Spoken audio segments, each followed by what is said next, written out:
So I said, I don't talk about this stuff anymore. I don't talk about your law, your girlfriend, the sex, the house, the kids, nothing. We don't talk about any of that stuff.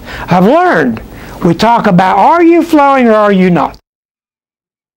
And I read this wonderful Hopi thing that came across Facebook last week. It said, are you flowing or not? When did you stop dancing?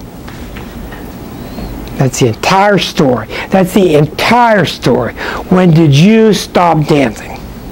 My biggest clue in my office is when something goes wrong with you at your office. When something goes wrong with you where you work, that's the number one thing I'm listening for. Number one. Because that's outside with a group that does not have to like you. That's pure interaction. So meeting your perfect mate is not so much where the planets are, it's that you've dumped the logs out of your arm. You've dropped the logs. I can't toss you a log if you got 50 logs in your hands. That's what it's all about. All these far out books are exactly right. When you let go, things happen. So I have a lot of stories like that. And it ties us in, and that's why Liza and I've spent so much time trying to figure how do we go next to become a quantum astrologer. Where do we go with this? And when you read in your handouts some of the wonderful expressions by Stanislav Grof and by astrologer Richard Tarnas, you'll see their definitions of how the planets work, how they work in sync with this quantum, with this holographic world that we're in. Now, I'm going to ask you, and I bet you nobody raises their hand. Are any of you surprised by these stories? Nobody. You're all having very similar experiences?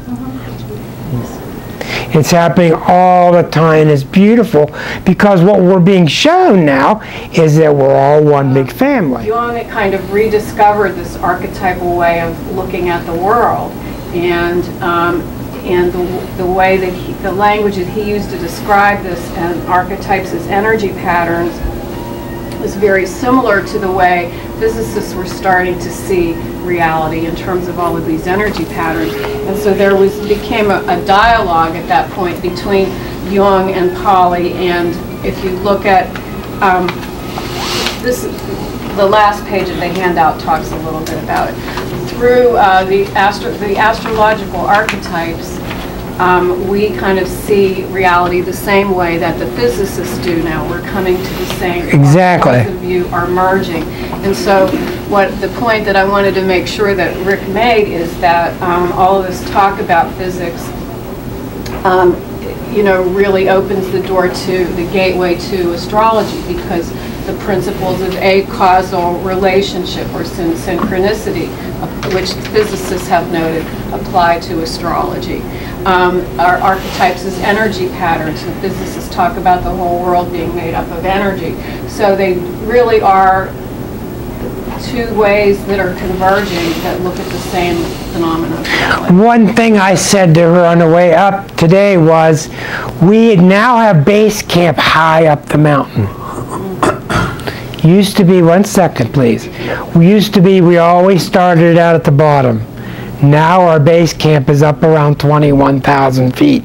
And we don't have to go far to get to 29, because we've all been lifted. All these separate fields are lifting each other up. Now we're going to make short jaunts to get to the top, because we're all seeing that oneness, and it's all becoming smaller. Without getting religious and hokey pokey with you, it's all becoming the common denominator.